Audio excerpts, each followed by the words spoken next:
ওনার সব কথার উত্তর তো উনি নিজেই দিয়েছেন। কেন দপ্তর সামলেছেন, কেন সামলাননি, কোন দপ্তরে ছিলেন, কোন দপ্তরে ছিলেন না, কোনটায় হাফ প্যান্ট ছিলেন, কোনটায় বারমুডা ছিলেন, তো সব প্রশ্নের উত্তর ওর কাছে পাওয়ার পরে আর আমার কাছে নতুন করে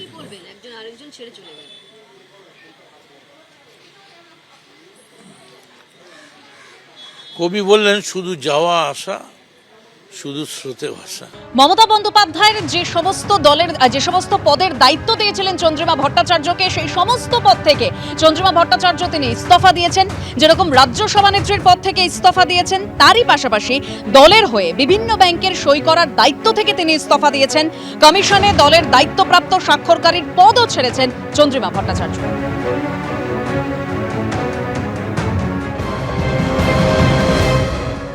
এখানে আমি উল্লেখ করেছি যে আমি স্টেট প্রেসিডেন্টের পদ থেকে এবং আর যতগুলো পদ আছে আমি আছি তার থেকে আমি রিজাইন করলাম, এবং তার সাথে আমি অনেকগুলো ব্যাংকের সিগনেটারি হিসেবে রয়েছি, অথরাইজ সিগনেটারি। আমি সেইগুলো ব্যাংক থেকে authorise signatory All India Trinamool Congress সহ অনেক রিলেটেড আরও কতগুলো সংস্থা তারও আছি, সেগুলোর থেকে আমি উইথড্র করছি। আমি মমতা বন্দ্যোপাধ্যায়, শ্রদ্ধেয়া মমতা বন্দ্যোপাধ্যায় তার কন্ট্যাক্ট পার্সন হিসাবে, অথরাইজড কন্ট্যাক্ট পার্সন হিসেবে ইলেকশন কমিশন অফ ইন্ডিয়ার সাথে আমি ছিলাম কন্ট্যাক্ট পার্সন হিসাবে অথরাইজ। সুতরাং সেখান থেকেও আমি নিজেকে উইথড্র করছি এবং আমি যথাযথ টাইমে বলে দেব ইলেকশন কমিশনকেও, সেটা আমি জানি। এত কঠোর সিদ্ধান্ত নিতে কি একটু মন ভার হচ্ছে? সেটা হচ্ছে, হয় কিছু হয়, জীবন চলার পথে অনেক কিছু হয়, বয়সও তো আমার অনেক হয়েছে, দেখছি অনেক ঘাত প্রতিঘাত মধ্যে দিয়েই তো আমরা এই জায়গায় আসি। সুতরাং ঠিক আছে, জীবনের পথে চলে, আমরাও চলবো। চলে গেল মানে তার পেছনে হয়তো অনেক কারণ থাকতে পারে, আমি জানি না, কিন্তু যে কারণটা দেখানো হচ্ছে সেটা মমতাকে নিয়ে হয় না। মমতা এরকম আমাদের সঙ্গে অনেকবার ব্যবহার করেছে, আমি মমতাকে কেউ ছেড়ে যায়নি। আমি মমতার থেকে অনেক বড়, অন্তত 12 বছরের বড়, এরকম ব্যবহার করেছে অনেকবার আমাদের সঙ্গে, কিন্তু মমতাকে ছেড়ে যায়নি। কার চুল এলোমেলো তাতে কার কি এসে গেল? মৃতদেহের চুল ছিঁড়ে মৃতদেহকে হালকা করা যায় না। তৃণমূল নির্মূল। তৃণমূল জামানার বাজেট নিয়েও চাঞ্চল্যকর অভিযোগ করেছেন চন্দ্রিমা ভট্টাচার্য। তিনি বলছেন যে আমার সঙ্গে আলোচনা করে যে বাজেট হয়েছে এমনটা নয়, আপনারা যখন জেনেছেন তার কিছুক্ষণ আগে আমি জেনেছি। আমার মুখ্যমন্ত্রী যেভাবে নির্দেশ দিতেন সেইভাবেই আমি করেছি।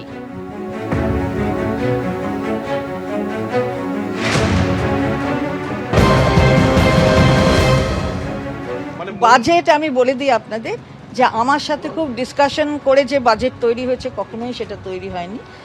আপনারা জনতা জেনেছে যখন, তার কয়েক ঘন্টা আগে আমি জেনেছি। আপনার দায়িত্ব মানে আপনি সই করেছেন অথচ আপনাকে জানানো, তো আপনি আনুগত্য দেখিয়েছেন, তখন আনুগত্য তো বটেই, যে যাই হোক আনুগত্য তো দেখিয়েছি আমি। তো এটা ভয়ঙ্কর অভিযোগ, আনুগত্য প্রশ্নের মুখে বলে পদত্যাগ। আপনি এটা ভয়ঙ্কর তথ্য দিচ্ছেন, আপনি বাজেট জানেন না, মানে ভয়ঙ্কর কেন? মাননীয় মুখ্যমন্ত্রী নিজেই বলেছেন, কারণ তিনি হয়তো শুনেছেন আধিকারিকদের থেকে, আপনাদের মনে আছে হয়তো, যে এটা চন্দ্রিমা বলো এরকম বাজেট হবে না। রাজ্যবাসী শুনে অবাক হবে যে অর্থমন্ত্রী জানেন না অথচ সই করছেন। আমলারা তৈরি করতেন, আপনি শুধু পাঠ করতেন। কে তৈরি করতো আমি জানি না, বলতে পারবো না। এটা হচ্ছে জানতেন না অথচ আপনি তারপরে সেই আনুগত্য দিয়ে সেই দায়িত্ব নিয়ে। সব কথা তো, যখন ওখানে একটা ওথ নিয়েছিলাম সিক্রেসি বজায় রাখার, সেই সিক্রেসিটা তো খানিকটা বজায় রাখতে হবে। সুতরাং মন্ত্রগুপ্তির জন্য আপনি বলেন? অবশ্যই আমাকে আমার মুখ্যমন্ত্রী যিনি ছিলেন তিনি যেভাবে নির্দেশ দেবেন সেটাই তো আমায় করতে হবে। সুতরাং সেটা আমি করেছি। না, আর কোনো নির্দেশ আসেনি। চন্দ্রিমা ভট্টাচার্য হচ্ছেন মমতা বন্দ্যোপাধ্যায় মুখ্যমন্ত্রী থাকাকালীন সব থেকে বেশি দপ্তর যদি কারুর কাছে থেকে থাকে, ইনক্লুডিং ফিনান্স, সেটা চন্দ্রিমা। তিনি ফিনান্স ছিলেন ঠিকই, কিন্তু তিনি বলেছেন একটা সইও, মানে সই শুধু করেছেন, কিন্তু কি বাজেট হবে তিনি জানতেন না। সেদিন বলেননি কেন? আজকে যদি মনের দুঃখের কথাটা আজ বলছেন, যেদিন ওনার কাছে দপ্তরের সারি ছিল সেদিন দুঃখের কথাটা বলেননি কেন? যখন উনি মন্ত্রী ছিলেন তখন বললেন না কেন যে আমি জানতে পারছি এর টাইম থাকে? দুঃখ পাওয়ার হচ্ছে যতক্ষণ নেত্রীর প্রশাসনিক বা বিভিন্ন নেত্রী পাওয়ারে, আমরা সরকারে, আমরা সমস্ত পাওয়ার ক্ষমতা আছে, তখন দুঃখ চেপে থাকতে হয়।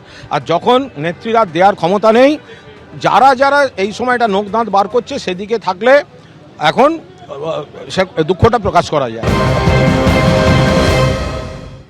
যাওয়াটাই স্বাভাবিক। তৃণমূল কোনোদিনই কোনো রাজনৈতিক দল ছিল না। তৃণমূল হয়ে গিয়েছিল লুটেরাদের দল, নীতি ছিল দুর্নীতি। তৃণমূলের ভিত্তিই ছিল কাটমানি। দেখুন আমদানি বন্ধ, 70-75-এর ভাগ নেই, 75-25-এর ভাগ নেই, সব শেষ। তখন দল ছেড়ে চলে যাচ্ছে। তৃণমূলের এখন একমাত্র জায়গা হচ্ছে মডার্ন ইসলামিক হিস্ট্রি সিলেবাসে, এর বাইরে আর তৃণমূলের অস্তিত্ব থাকবে না। চন্দ্রিমা ভট্টাচার্য তিনি বলছেন যে আমি নিজেকেই দায়ী মনে করছি, আমি নিজেই মনে করছি যে আমি ব্যর্থ। কি বলেছেন চন্দ্রিমা ভট্টাচার্য শুনুন।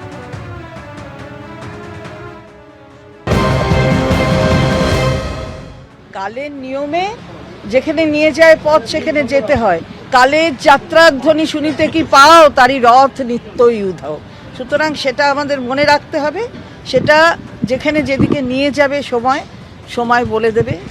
আপনারাও দেখবেন, সবাই দেখবে, আমিও দেখব, আমাকেও কাল কোথায় নিয়ে যাচ্ছে। যে আমার নিশ্চয়ই লোকে দেখেছে যে আমার অনেক ক্ষমতা আছে, আমার অনেকগুলো দপ্তর, কিন্তু সেই দপ্তরে আমার নিজস্ব মতামত নিয়ে আমার দপ্তর কতটা চালাবার ক্ষমতা ছিল সেটা নিশ্চয়ই আমাদের শ্রদ্ধা মমতা ব্যানার্জি তিনি নিজেও জানেন, এবং এটা আমার বলার দরকার নেই। কুণাল বাবু কি বলছেন সেটা নিয়ে আমার মতামত প্রকাশের কোনো জায়গা নেই।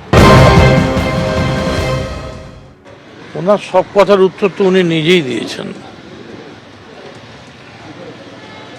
কেন দপ্তর সামলেছেন, কেন সামলাননি, কোন দপ্তরে ছিলেন, কোন দপ্তরে ছিলেন না, কোনটায় হাফ প্যান্ট ছিলেন, কোনটায় বারমুডা ছিলেন, তো সব প্রশ্নের উত্তর ওর কাছে পাওয়ার পরে আর আমার কাছে নতুন করে একজন আরেকজন ছেড়ে চলে গেল।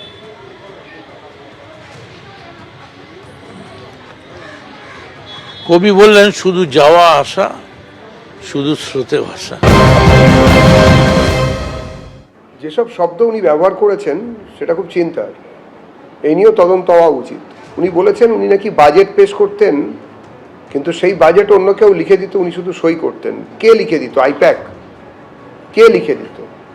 তাহলে সেখানে রাজ্যের সাধারণ মানুষের স্বার্থের থেকে যারা লিখে দিত তাদের স্বার্থই রক্ষিত হতো।